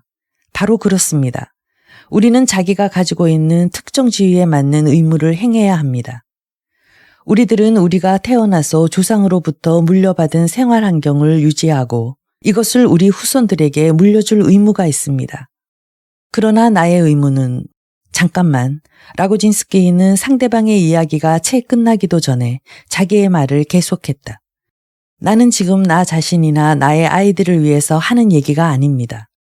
내 아이들에겐 충분한 재산이 마련되어 있고 우리 식구가 충분히 생활할 만큼의 수입도 가지고 있습니다. 아이들도 부족함이 없이 앞으로 생활해 나갈 겁니다. 때문에 지금의 내 얘기는 실례입니다만 당신의 일순간의 행동에 대한 반박은 나의 개인적인 이해관계에서가 아니라 보다 근본적인 문제에 찬성할 수 없기 때문입니다. 이 기회에 충고드립니다만 다시 한번 충분히 생각해 보시고 책을 좀 더 읽어 보시기를. 내 문제는 제 자신이 해결합니다. 염려 마십시오. 책도 선택해 읽습니다. 네흘류도프는 얼굴빛이 변함을 느꼈다. 손이 차가워지고 감정을 억누를 수 없었다. 그래서 그는 말없이 차를 마시기 시작했다. 33. 아이들은 별일 없나요? 마음이 다소 가라앉자 네흘류도프는 누님에게 물었다. 나탈리아 이바노브나는 아이들을 시어머니인 조모에게 맡겼다고 말했다. 그녀는 남편과 자기 동생과의 토론이 끝난 것을 기뻐하였다. 그리고 어린 시절 네흘류도프가 검둥이와 프랑스 계집애라고 이름 지은 인형을 가지고 놀았듯이 지금 자기 아이들도 인형을 가지고 여행놀이를 하며 놀고 있다고 했다. 그런 것까지 다 기억하고 있군요. 네흘류도프는 웃으면서 말했다. 그 애들 노는 게 어쩌면 그렇게 너랑 닮았는지 모르겠구나. 이제 불쾌한 대화는 없었다. 나탈리아는 마음 놓았다. 그러나 남편 앞에서 동생과 둘이만 아는 얘기만 할 수도 없어 공통의 화제로 페체르부르크에서 결투로 외아들인 까멘스키를 잃어 슬픔에 잠긴 그의 어머니에 대해서 이야기했다. 라고진스키는 결투로 인한 살인을 일반 형사범의 원칙에서 제외하는 제도에는 찬성하지 않는다는 의견을 말했다. 네흘류도프는 그의 이 의견과 같지 않았다. 그래서 채 끝나지 않은 토론을 다시 계속하고 싶은 욕구가 솟았으나 이제는 서로 자기 의견을 말하지 않고 마음속으로만 상대를 비판하면서 자기 주장을 굽히지 않고 가지고 있었다. 네흘류도프가 자기를 비판하고 자기를 마음속에서 경멸하고 있음을 안 라고진스키는 그릇된 생각이라고 충고하려 했다. 한편 네흘류도프는 물론 매형과 누님과 그의 아이들이 자기의 상속자로서 얘기할 권리는 있다고 마음속으로 인정하면서도 자기의 토지 문제에 대해 간섭하는 것이 못마땅했다. 더욱이 이 편협하기만 한 남자가 여유있고 침착한 태도로 네흘류도프가 분명히 범죄적인 것으로 여기고 있는 문제를 합법적인 것으로 생각하는 것이 몹시 불쾌했다. 특히 그의 자신만만한 태도가 네흘류도프에게 반감을 주었다. 그렇다면 재판소는 어떻게 해야 합니까? 네흘류도프는 물었다. 결투한 두 사람 중 하나를 일반 살인범으로 다루어서 유죄 판결을 내려야겠죠. 네흘류도프의 손이 또다시 싸늘해졌다. 그는 흥분하여 말했다. 그럼 어떻게 된다는 얘기입니까? 정당하게 되겠죠. 당신 의견으로는 재판의 목적이 바로 공평인 것 같군요. 네흘류도프는 말했다. 그럼 그 외에 또 무슨 목적이 있습니까? 그건 특권 계급을 감싸는 것에 불과합니다. 내 의견으로는 재판소란 지주 계급을 위한, 즉 우리들에게 유리한 현행 제도를 유지하기 위한 하나의 행정상의 방편이라고 생각됩니다. 그거 참 새로운 의견이군요. 라고진스키는 미소를 띠고 나직히 말했다. 허나 일반 재판소의 목적은 그 외의 것에 있다고 생각됩니다. 이론상으로는 그렇겠지요. 내가 실제로 본 바에 의하면 그렇지 않습니다. 제 견해로는 재판소의 목적은 다만 현재 사회 상태를 유지하고자 하는 데 있습니다. 때문에 일반 수준보다 높은 위치에서 이것을 개선시키고자 하는 정치범이라든가 수준 이하의 범죄자라 불리는 사람들에게 벌 주고 고통을 주는 것입니다. 글쎄, 쉽게 찬성할 수 없군요. 지금 말씀하신 정치범이 일반 수준보다 항상 높다고는 생각되지 않습니다. 그들이 좀 유별나긴 합니다만 사회의 쓰레기로 지금 당신이 일반 수준보다 낮다고 말한 범죄인들이나 하나 다를 것 없습니다. 하지만 나는 재판관들보다도 훨씬 훌륭한 사람들을 알고 있습니다. 일예로 정신력이 굳건한 분리파 교도들이 그렇습니다. 그러나 자기 의견을 굽혀본 적이 없는 라고진스키는 네흘류도프의 이야기엔 귀 기울이지 않고 자기 나름대로 얘기하기 시작했다. 이것이 네흘류도프를 더욱 기분 나쁘게 했으나 그는 남의 기분엔 아랑곳하지 않았다. 또 재판소가 현행 제도를 유지하는 데 목적이 있다는 의견에도 찬성할 수 없습니다. 재판소는 죄수를 선도시킨다든가 하는 그 나름의 목적을 가지고서 이를 지향시키고 있습니다. 형무소에서 선도를 한다니 참 그럴듯한 얘기군요. 아니면 범죄성을 없앤다든가. 라고진스키는 멈추지 않고 혼자 말했다. 다시 말해 사회를 위협하는 위험분자라든가 몰상식한 자들을 배제하는 겁니다. 그런데 재판소는 아무것도 하지 않고 있으니 바로 그게 문제죠. 현 사회는 그것을 실행할 만한 여건을 가지고 있지 않습니다. 왜입니까? 알 수 없군요. 미소를 얼굴에 나타내 보이려 애쓰면서 라고진스키는 말했다. 제 견해로는 합리적인 형벌이란 두 가지뿐이라고 생각합니다. 옛날에 있었던 사형과 채용입니다. 그러나 그 형벌은 인간의 성품이 온순해짐에 따라 폐지되어 가고 있습니다. 그런 얘기를 당신에게서 들으니 어째 이상한 기분이군요.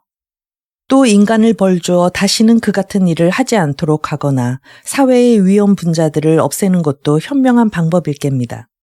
어쨌든 이 두 가지가 정당한 의미에서의 형벌이겠지요.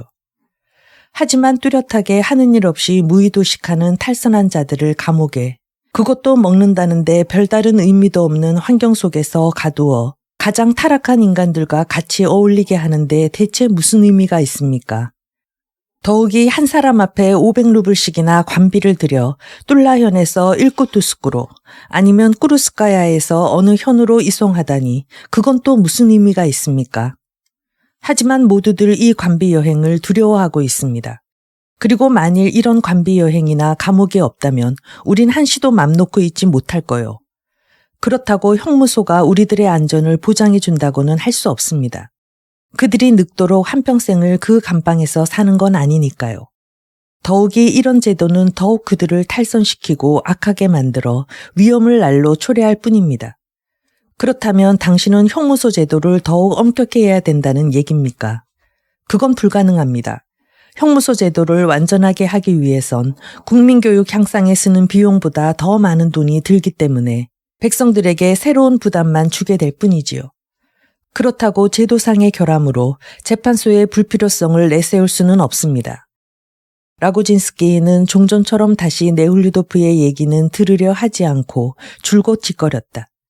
그러나 그 결함을 시정할 수가 없습니다. 목소리에 힘을 주어 네훌류도프가 말했다. 그럼 어떻게 해야 됩니까? 죽어야 하나요? 아니면 어느 정치가의 말처럼 눈가를 빼 없애야 하나요? 잠옷 의기양양한 미소를 띠며 라고진스키는 말했다. 그게 잔악하지만 목적에 맞겠지요. 그러나 현행 제도는 잔악하기만 할 뿐 목적에도 어긋나는 소용없는 것이지요. 올바른 정신을 가진 사람이 이런 어리석고 잔악한 형사재판에 관여하는 것은 알 수 없는 일입니다. 내가 바로 그런 일을 하고 있는 거려. 라고진스키의 얼굴빛이 창백해졌다. 물론 그건 당신 마음대로입니다. 하지만 내겐 이해되지 않는 일입니다. 네훌류도프는 말했다. 당신에겐 이해되지 않는 일이 너무 많은 것 같습니다. 라고진스키의 목소리가 떨렸다. 저는 재판소에서 어느 검사보가 누구든 정상적인 사람이라면 가엾게 여기지 않을 수 없을 만큼 불행한 소년을 굳이 유죄로 하려고 애쓰는 걸 봤습니다. 또 다른 검사부는 분리파 교도들이 성서를 읽었다는 이유로 그들을 유죄로 했습니다. 이같이 재판소의 기능이란 가차없는 행위뿐입니다. 만일 내가 그렇게 생각했다면 그곳에 근무하지 않았을 거요. 라고진스키는 이렇게 말하고 자리에서 일어나 창가로 걸어갔다. 네훌류도프는 그의 안경밑이 반짝이는 것을 보았다. 눈물일까? 네훌류도프는 생각했다. 그건 정말로 분노의 눈물이었다. 라고진스키는 창가로 걸어가서 손수건을 꺼내고는 기침을 하며 안경을 벗었다. 그리고는 눈물을 닦았다. 안락의자로 다시 돌아온 라고진스키는 그 뒤 한마디도 하지 않았다. 그저 담배만을 피울 따름이었다. 네훌류도프는 자신이 매형과 자기의 누님을 슬프게 한데 괴로움과 부끄러움을 느꼈다. 내일 어쩌면 다시는 만나보지 못할 먼 곳으로 떠난다는 생각을 하자 더욱 그러했다. 그는 우울한 마음으로 매형과 형님에게 작별 인사를 하고 집으로 돌아왔다. 하지만 내 얘기는 틀림없는 사실이었어. 그러니까 그는 반론하지 못한 거야. 그러나 내가 너무 지나치지 않았나.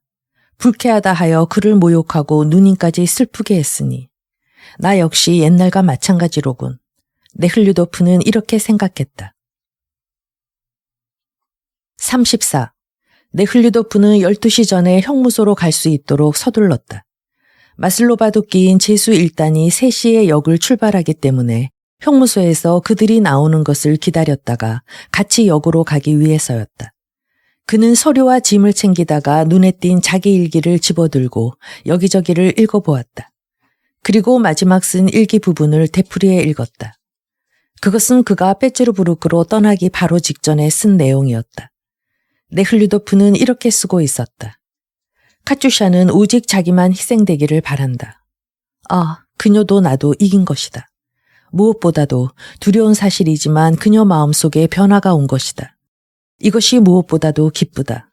믿기는 어렵지만 그녀는 분명 부활하고 있다. 계속해서 그는 또 이렇게 쓰고 있었다. 나는 오늘 매우 괴롭다. 그러나 동시에 기쁨을 느낀다. 오늘 병원으로 카투샤를 면회 갔을 때 그녀의 행동이 좋지 않다는 말을 듣고 깊은 고통을 느꼈다. 그것이 나를 이렇게 괴롭게 하리라고는 생각지 못했다. 그녀와 얘기할 때에도 그녀에 대한 혐오와 증오심을 가지고 대했다. 그러나 문득 나 자신을 생각해 보았다. 그리고 내가 증오하고 있는 그런 일을 이미 나는 수차례 저질러 왔고 마음속으로 느낄 뿐이나 그녀에게 저지른 죄를 생각하자 나의 마음은 카투샤에 대한 동정으로 가득 차고 나 자신이 못마땅해졌다. 이제 나의 마음은 평정되었다. 마음속에 있는 지주를 알맞은 때에 찾아낼 수만 있다면 우리는 더욱 바람직한 인간이 될 수 있을 것이다. 네흘류도프는 읽고 난 뒤 일기장에 다시금 이렇게 써넣었다. 오늘 카투샤를 방문했다. 그러나 감정대로 한 나의 행동이 꺼림칙하다. 하지만 나로선 견딜 수 없었다. 자, 이제 내일부터는 새로운 생활이다. 낡은 생활은 영원한 작별이다. 지금은 가지가지 추억들이 떠올라와 내 마음을 완전히 정리할 수가 없다. 다음 날 아침 눈을 뜬 그는 어제 매형과의 일에 대한 반성을 했다. 그냥 출발해서는 안 되겠다. 호텔로 가서 떠나기 전에 사과하자. 네흘류도프는 이렇게 생각했다. 그러나 시계를 보니 시간이 없었다. 죄수들이 출발할 시간에 늦으면 안 되었다. 그는 급히 서둘러 준비를 마치고는 시베리아까지 같이 갈 페도시아의 남편 따라스에게 짐을 주어 문지기와 함께 역으로 바로 가도록 했다. 그런데 네흘류도프는 눈에 띄는 첫 마차를 집어타고 형무소로 달렸다. 죄수들의 호송 열차는 네흘류도프가 타고 갈 우편 마차보다 2시간 먼저 출발하게 되어 있었다. 그래서 그는 다시 하숙에 올 수 없으므로 하숙비의 계산을 모두 치렀다. 뜨거운 7월 여름날이었다. 아직도 어젯밤에 무더운 기운이 가시지 않은 거리의 돌바닥이며 집 지붕이 함석판으로 열기를 뿜어대고 있었다. 바람 한 점 없었다. 간혹 생각난 듯 불어오는 바람은 먼지와 페인트 냄새 뒤섞인 후덥지근하고 역겨운 공기를 몰아왔다.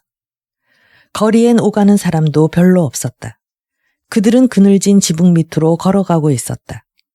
따가운 모래밭에 깔린 자갈을 망치로 두들기고 있는 햇볕에 까맣게 탄 집신 신는 노동자들만이 길 복판에 앉아 있었고 땀에 절어 누름빛 나는 여름 제복에 오렌지 색깔의 곤충끈을 늘어뜨리고 몸을 곤태롭게 움직이고 있는 우울한 표정의 순경만이 길 복판에 서 있었다. 그리고 양쪽 기만을 하얀 복면 사이로 비어져 나오게 한 말을 단 철도 마차가 햇볕 비치는 쪽에만 커튼을 내려치고 방울 소리를 울리면서 거리를 오가고 있었다. 네흘류도프는 죄수들이 떠나기 전에 형무소에 도착하였다. 새벽 4시부터 시작된 호송 죄수의 인수가 아직도 계속되고 있었다. 오늘 이송되는 죄수들은 남자가 623명, 여자가 64명이었다. 이들을 하나하나 수인 명부와 대조하고 병약자는 골라내어 호송병에게 넘겨줘야 했다. 새로운 소장과 부소장, 그리고 형무소 안의 의사와 조수, 호송 장교와 서기들은 뜰의 한쪽 담그늘 밑에 마련된 테이블 위에 서류며 사무용품을 얹어놓고 그 둘레에 둘러앉아 죄수들을 한 사람씩 불러 대조하고 신문하여 서류에 체크하였다. 테이블은 뜨거운 햇볕에 반 이상이 드러나 있고 바람 한 점 없었다. 서 있는 죄수들의 더운 입김으로 더욱 찌는 듯했다. 정말 언제 끝낼 셈이야. 한이 없군. 혈색 좋고 뚱뚱한 몸집에 손이 짧고 키가 크고 어깨가 치켜 올라간 호송 지휘관은 연신 윗수염 밑으로 담배를 깊숙이 빨아들이면서 이렇게 말했다. 어디서 이렇게들 몰려왔을까? 정말 지긋지긋하군. 아직도 많이 남았소. 서기가 서류를 들춰보았다. 남재수 24명과 여재수가 남아 있습니다. 이봐, 왜 그렇게 꾸물거리고 있어? 빨리 와. 호송 지휘관은 아직 조사를 받지 않는 죄수들이 무리져 있는 쪽을 향해 소리쳤다. 죄수들은 줄을 지어 그늘 없는 햇빛 내리쬐는 곳에 서서 벌써 3시간 이상이나 자기의 점호를 기다리고 있었다. 한편 형무소 밖에서는 문 옆에 경비병들이 여전히 손에 총을 들고 서 있었다. 그리고 20대가량의 짐마차가 죄수들의 짐과 병약자를 태우기 위해 기다리고 있었다. 한쪽 담 모퉁이에는 죄수들의 가족들이며 친지들이 떠나는 그들과 한 번만이라도 더 만나 이야기도 하고 선물이라도 건네주려고 기다리고 있었다. 네흘류도프는 그들 속에 끼어 있었다. 그는 거의 1시간가량이나 서 있었다. 잠시 후에 문 안쪽에서 쇠사슬 소리며 발소리, 호령하는 소리, 기침 소리, 사람들의 웅성거리는 소리가 들려왔다. 간수들은 연문을 통해 분주하게 오갔다. 드디어 출발의 외침 소리가 들렸다. 형무소 문이 요란한 소리를 내며 열렸다. 그러자 쇠사슬 부딪히는 소리가 더욱 분명하게 들려왔다. 흰 제복에 총을 맨 호송병들이 밖으로 나와서 숙련된 민첩한 동작으로 넓게 원을 그리고 섰다. 그러자 새 구령 소리가 들리고 박박 깎은 머리에 납작한 모자를 쓴 죄수들이 배낭을 어깨에 둘러매어 한 손으로 붙들고 다른 한쪽 손은 구령 소리에 맞춰 흔들면서 이열종대로 족쇄찬 발을 질질 끌며 나왔다. 똑같은 회색 바지에 등에 번호가 붙은 죄수복을 입은 남자 죄수들이 먼저 나왔다. 젊은이, 늙은이, 여인 사람, 뚱뚱한 사람, 얼굴이 창백한 사람, 머리칼이 붉은 사람, 검은 사람, 윗수염을 기른 사람, 아랫수염을 늘어뜨린 사람, 수염이 없는 사람, 따따르인, 러시아인, 유태인 등 모두 빠짐없이 족쇄 소리를 절그렁거리며 마치 여행이라도 떠나는 듯 쾌활하게 걸어 나왔다. 그들은 이렇게 10발자국쯤 가서는 걸음을 멈추고 네 줄로 길게 늘어섰다. 그들 뒤로 연이어 똑같은 죄수복에 똑같이 머리를 깎이운 죄수들이 몰려 나왔다. 그들은 족쇄 대신 2사람씩 손에 수갑을 차고 있었다. 유영수들이었다. 그들도 문 밖으로 쾌활하게 걸어 나오자 멈추어 서서 네 줄로 늘어섰다. 그 다음에 농협조합의 추방인들이 나오고 그 뒤로 여죄수들이 따랐다. 잿빛 제수복에 스카프를 쓴 여자 도용수, 그 다음에 유형수들과 이들을 자원하여 따라가는 도시인 차림의 여자들과 시골 옷차림의 여자들이 뒤따랐다. 그녀들 중 몇 명은 젖먹이를 제수복 앞자락에 안고 있었다. 여제수들 틈에는 말무리 속에 섞인 망아지처럼 작은 사내아이와 계집애도 끼어서 따라가고 있었다. 남제수들은 이따금 기침을 하며 몇 마디 이야기를 주고받을 뿐이었으나 여제수들은 계속 떠들어대고 있었다. 네흘류도프는 여제수들이 문 밖으로 나왔을 때 곧 카투샤를 찾아냈으나 그녀의 모습은 사람들 사이로 사라져버렸다. 인간다운 모습을 잃은 배낭을 짊어진 남제수들과 아이들의 뒤를 따라가는 여성다움을 상실한 잿빛 동물들의 무리만이 그의 눈에 띄었다. 문 밖으로 나오기 전에 이미 그들의 점호를 끝냈으나 호송병들은 다시 인원수를 세어보고 확인하였다. 시간이 오래 걸렸다. 여러 죄수들이 자기 위치를 받고 호송병이 이를 확인하느라고 더욱 시간이 걸렸다. 호송병들은 언짢은 감정을 잔뜩 가지고서 시키는 대로 복종하는 죄수들의 사이를 비집고 욕설을 마구하며 점검을 했다.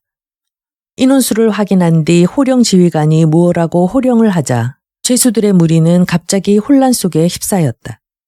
허약한 남제수와 여제수, 어린아이들이 서로 앞을 다투어 마차 쪽으로 달려가 배낭을 얹어놓고는 타기 시작했다. 자리 다툼을 하는 아이들과 울어대고 있는 갓난애를 아는 여자들과 무표정한 남자 제수들이 집마차의 여기저기에 자리 잡고 앉았다. 호송 지휘관에게 무엇을 부탁하려는지 모자를 벗어든 죄수들 몇이 그들에게로 갔다.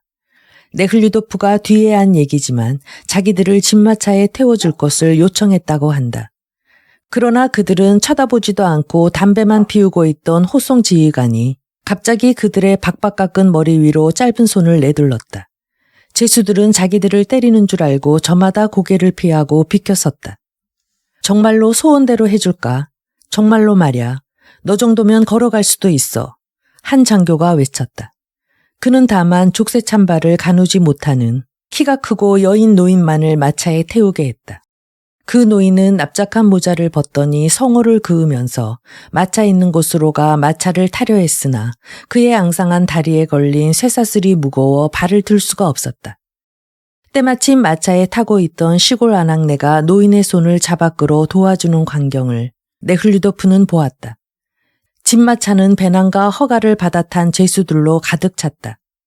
그들은 제각기 배낭 위에 주저앉아 자리를 잡았다.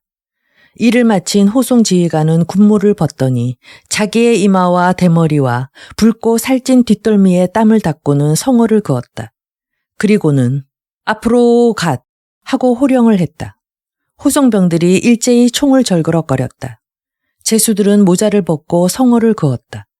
왼손으로 성호를 긋는 사람도 있었다. 흰 제복에 호송병들의 에워싸인 그들은 족쇄찬 발로 먼지를 일으키며 움직이기 시작했다. 전속 나온 사람들의 외침 소리와 이에 대답하는 죄수들의 소리, 여자들의 울음소리가 들렸다. 호송병들이 앞장서고 그 뒤를 징역수들이 네 줄로 늘어서서 쇠사슬 소리를 울리며 따르고 그 뒤엔 유형수와 두 사람씩 수갑을 채운 농협조합원들 그리고 여제수들이 따랐다. 뒤를 이어서 배낭과 병약자들을 가득 태운 집마차가 따르고 있었다. 그 집마차 맨 꼭대기에는 한 여자가 얼굴을 깊숙이 감싸고는 한없이 흐느껴 울고 있었다. 35. 선두에 가고 있는 제수의 행렬이 눈앞에서 가물거릴 때쯤에야 배낭과 병약자로 가득 찬 집마차가 서서히 움직이기 시작했다. 네흘류도프는 기다리게 해놓은 마차를 타고 행렬을 앞서 가도록 했다. 남제수들 중에 안면이 있는 이가 없는가 보고 여제수들 틈에서 마슬로바를 찾아내어 차입한 물건을 받았는가 물어보기 위해서였다. 햇볕은 더욱 강렬했다. 그들이 걸으면서 일으키는 먼지는 바람이 없는지라 제수들의 머리 위로 자욱하게 떠 있어 긴 행렬 위에 또 하나의 선을 이루었다. 네흘류도프가 탄 마차는 느려서 발걸음이 빠른 제수들을 앞지르기가 그리 쉽지 않았다.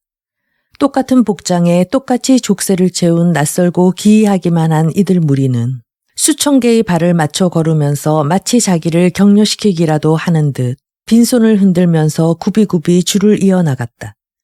네흘류도프에게는 똑같은 상황 속에서 똑같은 복장을 하고 걸어가는 이토록 많은 사람들이 무슨 유별난 괴상한 생물로 보일 뿐 이들이 인간이라고는 생각되지 않았다.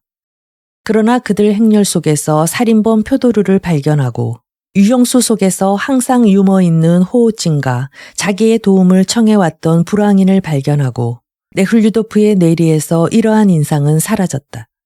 거의 모든 제수들은 자기네들을 앞질러가는 마차를 보고 그 속에 타고서 자기들을 보고 있는 남자를 쳐다보았다. 표도르는 네흘류도프를 보았다는 뜻으로 고개를 끄덕여 보이고 호호찡은 한눈을 찡긋해 보였다. 인사를 하면 호송병의 귀찮은 소리를 듣지 않을까 생각한 모양이다. 여제수들의 대열과 나란히 서게 되자 네흘류도프는 둘째 줄에 선 마슬로바를 곧 찾아냈다. 둘째 줄 끝에는 붉은 얼굴, 짧은 다리에 눈이 까만, 옷자락을 허리춤에 집어넣고 있는 별반 잘생기지 못한 여자가 걸어가고 있었다. 멋쟁이였다. 그 다음은 간신히 발을 끌며 가고 있는 임신부였고 셋째가 마슬로바였다. 그녀는 배낭을 어깨에 메고 앞을 바라보고 있었다. 이미 체념한 평온한 표정이었다. 그녀 곁에서는 짧은 제수복의 시골 아낙네처럼 머리수건을 쓴 아름다운 페도시아가 가벼운 걸음을 옮기고 있었다. 네흘류도프는 마슬로바에게 차입했던 물건 확인과 그녀의 기분이 어떤가 알기 위해 마차에서 내려 여제수들 쪽으로 걸어갔다. 그러자 앞서가던 호송병이 이를 보고 뛰어와 말렸다. 행렬에 가까이 오는 건 금지돼 있습니다. 떨어져 주시오. 하사가는 외쳤다. 하사가는 가까이 뛰어왔어야 그가 네흘류도프임을 알고 형무소에서는 누구나 다 네흘류도프를 알고 있었다. 거수경례를 하고 말했다. 역에 가서라면 몰라도 여기선 안 됩니다. 이봐, 처지지 말고 계속 걸어. 그는 이렇게 제수들에게 외치고는 이 무더위에도 불구하고 새 장화를 빛내면서 본래의 위치로 돌아갔다. 네훌류도프는 마차를 그대로 따라오게 하고 자기는 포도 쪽으로 가 행렬을 보며 걸어갔다. 죄수 행렬을 보는 사람들의 눈에 동정과 공포의 빛이 보였다. 마차에 탄 사람들은 창밖으로 고개를 내밀어 그들이 눈앞에 보이지 않을 때까지 눈으로 전송했다. 길을 가던 사람들은 이 불쌍한 사람들의 행렬을 두려움과 놀라움을 가지고 쳐다보았다. 발걸음을 멈추거나 또 어떤 이는 돈을 주기도 했다. 돈은 호송병이 받았다. 또 그중에는 이들의 행렬 뒤로 마치 체면수레라도 걸린 듯이 따라오다 이내 고개를 내두르며 걸음을 멈추고 눈으로만 전송하는 사람도 있었다. 길가의 집 대문에서 현관에서 가족들을 불러 달려와 보는 사람도 있고 또는 창밖으로 몸을 거의 내밀다시피 한 채 까딱도 하지 않고 이 무서운 행렬을 말없이 주시하는 사람도 있었다. 이 대열은 어느 내거리에서 한 대의 호화로운 사륜마차로 잠시 행진이 중단되었다. 등에 단추가 2줄이나 달린 옷을 입은 혈색 좋은 얼굴의 마부는 마부석에 자리를 넓게 차지하고 앉아 있었다. 마차의 뒷좌석에는 부부가 타고 있었다.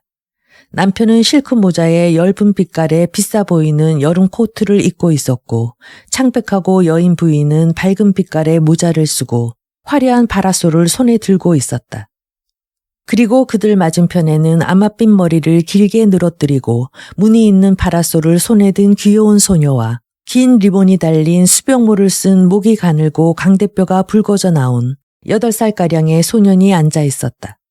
마차에 타고 있는 남자는 이들 행렬이 지나가기 전에 우회하지 않았다고 마부에게 불평을 하고 있고 부인은 몹시 기분이 언짢은 듯 눈을 가늘게 뜨고 눈썹을 찡그리면서 파라솔을 밑으로 푹 내려쓰고는 햇살과 먼지를 피했다. 엉덩이가 큰 마부는 이 길로 가라고 하고는 지금 탔다고 있는 주인에 대해 마음속으로 화를 냈다. 그는 더위에 목둘레가 땀으로 흠뻑 젖은 윤기 흐르는 두 필의 검정말이 자꾸만 앞으로 뛰어나가려는 것을 간신히 막고 있었다. 순경은 처음 이 행렬을 멈추고 호화스러운 마차가 먼저 지나가도록 하려 했으나 행렬을 저지하기엔 너무 엄숙한 분위기가 대열 속에 감돌고 있었다. 그래서 그는 단지 마차를 타고 있는 이들의 부에 대해 거수경례로 자기의 존경을 나타내고 만일의 경우 이들을 보호해야 한다는 눈초리로 죄수들을 응시하는 것으로 그쳤다. 마차는 행렬이 끝날 때까지 기다려야 했다. 사륜마차는 배낭이며 그 위에 걸터앉은 병약자들로 가득 찬 진마차가 요란스러운 소리를 내며 지나간 뒤에야 겨우 움직일 수 있었다. 마음을 가라앉히고 앉아있던 마차 위의 여자는 이 호화로운 사륜마차를 보자 또다시 울음을 터뜨렸다. 두 필의 검정말은 마부가 고삐를 늦추자 포도 위로 말발굽 소리를 경쾌하게 울리며 기분 좋게 흔들리는 마차를 별장을 향해 몰았다. 이들 부부와 귀여운 딸과 목이 가는 수병모 쓴 소녀는 별장으로 가는 길이었다. 부모들은 자기의 아이들에게 좀 전의 광경을 설명해 주지 않아 아이들은 마음속으로 혼자 납득해야만 했다. 제수들을 볼 때의 아버지와 어머니의 표정으로 미루어 소녀는 그들이 자기의 부모라든가 주변의 사람들과는 다른 종류의 나쁜 사람들이라고 단정하는 것으로 자기의 의문을 풀었다. 그래서 소녀는 그들이 무섭게만 느껴졌기 때문에 이제 떠나고 나니 마음이 놓였다. 그러나 행렬을 주시하고 있던 목이 가는 소녀는 자기의 의문을 다르게 해석했다. 그는 자기나 누구랄 것 없이 모두 똑같은 사람으로 누군가 저들에게 해선 안 될 행위를 저지른 것이라고 마치 신의 계시라도 받듯이 분명하게 알았다. 소녀는 머리를 깎이고 족쇄를 채운 사람들을 불쌍히 여기는 만큼 이들에게 그런 형벌을 가한 사람들의 두려움을 느꼈다.